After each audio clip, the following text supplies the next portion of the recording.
बोला गया है कि हेमंत हटाओ झारखंड बचाओ, ये जो नारा है बीजेपी का, उसको आप किस तरीके से देख रहे हैं? क्या अब क्या जोरदार होगा, अब तो पूरे देश का नारा है कि भाजपा भगाओ देश बचाओ। आपके पास नेता कौन है? जब नेता ही नहीं है तो आप किसके भरोसे लड़िएगा?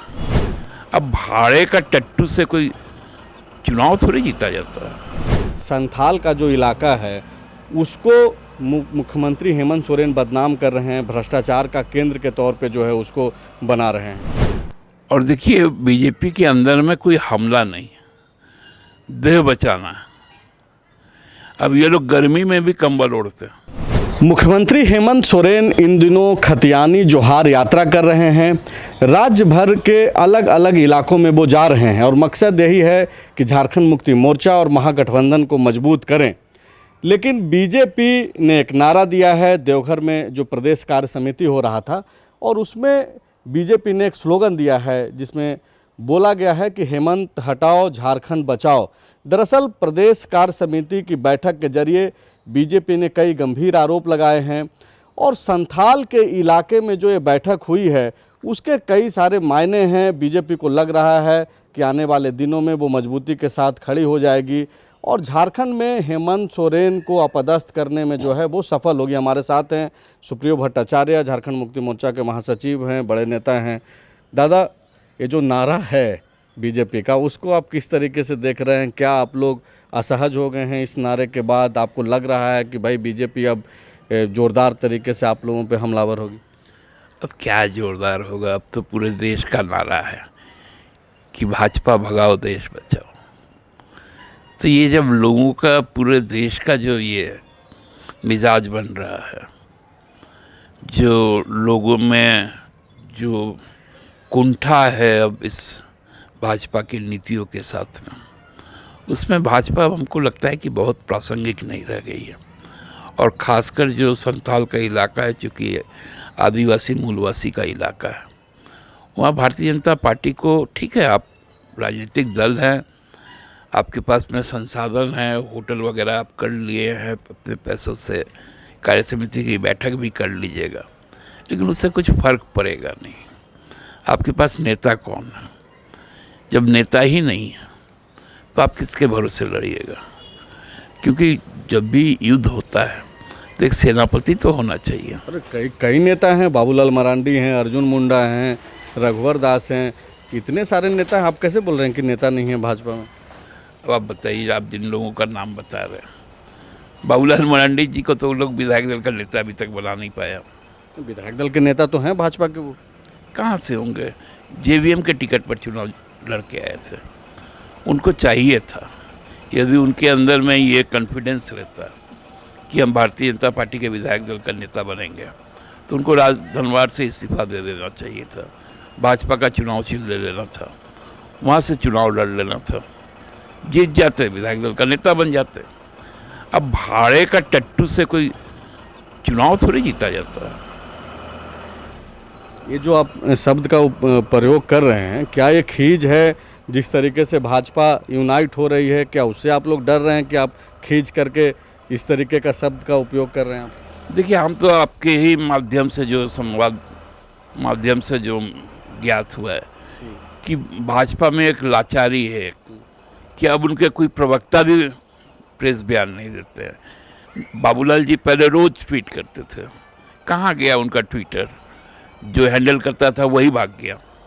तो भारतीय जनता पार्टी के पास में अब लेग दे के कुछ है नहीं, यही कुछ कार्यक्रम कर लेंगे, संसाधन हैं उनके पास, और वो छप भी जाएंगे, इससे ज़्यादा वो कुछ कर नहीं पाएंगे। जिस तरीके से मैसेज दिया गया प्रदेश कार्य समिति से, भाजपा के लोगों ने बाकायदा ये जो राजनीतिक प्रस्ताव है उसको पारित करके कहा कि संथाल का जो इलाका है उसको मुख्यमंत्री हेमंत सोरेन बदनाम कर रहे हैं, भ्रष्टाचार का केंद्र के तौर पे जो है उसको बना रहे हैं। कहाँ संथाल के लोगों के पास जाके पूछिए ना कि संथाल का जो रूप बदला है, चाहे वो पेयजल पूर्ति हो, सिंचाई की व्यवस्था हो, वो कहाँ इतना दिन हो पाया था? लंबे समय तक भाजपा उधर राज की, कहाँ गया उनका काम? तो इसलिए ऐसा बोलने से केवल हो नहीं जाता है, जो धरातल पे काम हो रहा है उस काम को समझना पड़ेगा। भाजपा के लोग तो बोल रहे हैं कि भाई जो भी ट्राइबल्स के पास जो विकास योजनाएं पहुंच रही है वो प्रधानमंत्री मोदी की योजनाएं हैं और उसी से ट्राइबल्स का विकास हो रहा है। मुख्यमंत्री हेमंत सोरेन बतौर आदिवासी होने के बावजूद जो है वो तो कुछ कर नहीं पा रहे हैं। देखिए, प्रचार कर देना ये क्या मोदी जी का योजना है? मोदी जी क्या पैसा कहाँ से लेके आ रहे हैं? देश का योजना है। देश के जो एस्पिरेशनल जो डिस्ट्रिक्ट्स हैं उसमें संथाल परगना के 3 डिस्ट्रिक्ट हैं, तो उसमें ऐसा नहीं है कि वो केंद्र का ही सब है, उसमें हमारा भी योगदान है, अंशदान है। सभी 100% स्पॉन्सरशिप नहीं होता है सेंट्रल गवर्नमेंट का, कुछ 80% तक होता है, कुछ 40% में भी रहता है। तो ये तो कोऑपरेटिव सिस्टम है ना, ये हम लोगों का एक फेडरल सिस्टम बना हुआ है, इसको गुमराह करने की ज़रूरत नहीं है। आप केंद्र का योजना लाए थे, उज्ज्वला योजना, आज क्यों नहीं सिलेंडर मिल रहा किसी को? तो जो 100% आज आप देख लीजिए, आप सामान्य तौर पे मुद्रा योजना भी था, आप सामान्य तौर पर जो आपका जो स्वास्थ्य योजना जो हम लोग जिसको कहते हैं कौन सी आयुष्मान, आप जाके हकीकत में पता कर लीजिए कि प्राइवेट हॉस्पिटल जो नामी हॉस्पिटल्स हैं वो उसको आयुष्मान को अब स्वीकार नहीं कर रहे हैं, क्योंकि उनके पास पैसे बकाए हैं। और ये पैसा देना किसको था? भारत सरकार को देना था। 35,000 करोड़ रुपए आयुष्मान के बकाए।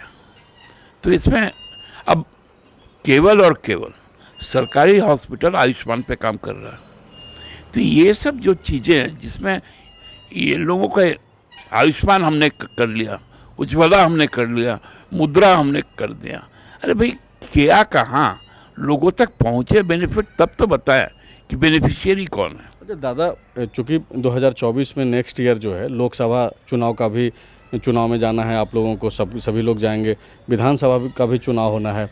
बीजेपी जिस तरीके से हमलावर है और संथाल में जो कि आपका गढ़ माना जाता है झामुमो का, वहाँ पे जाकर के जो कार्य समिति की बैठक हुई, तो आपको लगता है कि सेंधमारी बीजेपी कर पाएगी आपके इलाकों में? कहीं कुछ नहीं होगा। और देखिए, बीजेपी के अंदर में कोई हमला नहीं है, देह बचाना है। अब ये लोग गर्मी में भी कंबल ओढ़ते हैं, तो ऐसे लोगों से हम लोगों का कोई ना मुकाबला है, क्योंकि जनता का आशीर्वाद हमारे साथ है। लेकिन आपके ये जो आप बोल रहे हैं कि जनता का आशीर्वाद है, आपके अपने ही लोग आपसे दूर हो रहे हैं। मुख्यमंत्री चाईबासा गए और आपकी जो सांसद हैं महागठबंधन की कांग्रेस पार्टी से गीता कोड़ा, कोल्हान में उनका एक नाम है, उनके हस्बैंड जो मधु कोड़ा पूर्व मुख्यमंत्री रहे हैं, वो आपके कार्यक्रम में शिरकत नहीं हुए, मुख्यमंत्री के साथ मंच साझा नहीं किए और बाकायदा इसका उन्होंने मीडिया से बातचीत में कहा भी कि हाँ हम नाराज़ हैं। नहीं, देखिए, वो उनका पर्सनल रिजर्वेशन है। कांग्रेस पार्टी हमारे साथ इंटैक्ट है, और कांग्रेस पार्टी का कोई इंडिविजुअल क्या कहता है नहीं करता है। कुछ लोग बयान भी देते, फिर राहुल जी को उस पर अपनी सफाई देनी पड़ती है। तो इसलिए उस पर हम टीका टिप्पणी नहीं करेंगे। इंडिविजुअल फैसला इंडिविजुअल होता है, पार्टी का जो फैसला है, पार्टी हमारे साथ खड़ी है। लेकिन गीता कोड़ा हो सकता है इंडिविजुअली वहाँ पे नहीं गई, आप उनको इंडिविजुअल मान सकते हैं, लेकिन उनका जो डिमांड है कि उस पूरे इलाके में 1964 को स्थानीयता से जोड़ने के लिए, इसको आपको लगता है कि ये सिर्फ गीता कोड़ा की मांग है, वहाँ के लोगों की मांग नहीं? नहीं, देखिए, वो कन्विंस नहीं हो पा रही है। मूल रूप है खतियान, 32 उसका एक नामांकन है, लेकिन जो उसका जो स्पिरिट जो है वो है खतियान। आप उत्तरी छोटनागपुर में 1912 में सर्वे हुआ, और लार्जर सेक्शन में पूरे स्टेट में 32 में हुआ, और केवल कोल्हान के इलाके में 64 में हुआ, क्योंकि वहाँ पर आपको टाटा के साथ एक लीज लैंड का मामला चल रहा था आज़ादी के पहले से। लेकिन जब खतियान शब्द आ गया तो जो भी खतियान होगा वही मान्य होगा, इसको लेके कंफ्यूज नहीं होना चाहिए। तो आप लोग क्यों समझाने में असफल हो रहे हैं? गीता कोड़ा को बैठा करके आप लोग समझाइए, नहीं तो आप जिस तरीके से दावा कर रहे हैं कि भाजपा कहीं दिखेगी नहीं, तो भाई अगर आपके अपने लोग बिखरेंगे तब तो मुश्किलें होंगी आप लोगों को। नहीं, देखिए, अब आप हमको बताइए कि मैं यदि कहूँ अभी रात है, तो आपको समझाया जाएगा कि भाई दिन है, कैसे उसको प्रयास तो किया जाए। लेकिन मैं बोलूँगा कि दिन है तो भारत में ना है, विदेश में तो रात है। हम तो विदेश की बात कर रहे थे। तो हम यदि समझने को तैयार नहीं होंगे तो मुझे नहीं लगता है कि आप हमको समझाने में कभी सफल होंगे। तो समझने के लिए तैयार हमको होना पड़ेगा। हम दिन को रात बोलेंगे, अब कहाँ का है वो तो नहीं पता है। तो जब आप अपने लोगों को नहीं समझा पाइएगा तो भाजपा से लोग नहीं जुड़े, जनता को कैसे समझाएंगे? देखिए, जनता हमारे साथ है, कोई एकाध व्यक्ति समझने को तैयार नहीं, तो उसका लिए हम लोग भी मजबूर हैं। तो आप सुप्रियो भट्टाचार्य को सुन रहे थे, जो भाजपा ने जो स्लोगन दिया है कि हेमंत हटाओ झारखंड बचाओ, उसके ऊपर सुप्रियो भट्टाचार्य अपनी बात रख रहे थे और ये बोल रहे हैं कि ये लोग कितने भी नारेबाजी कर लें, देश जो है अब समझ गया है कि भाजपा से बचकर ही देश कर को बचाया जा सकता है। शुक्रिया।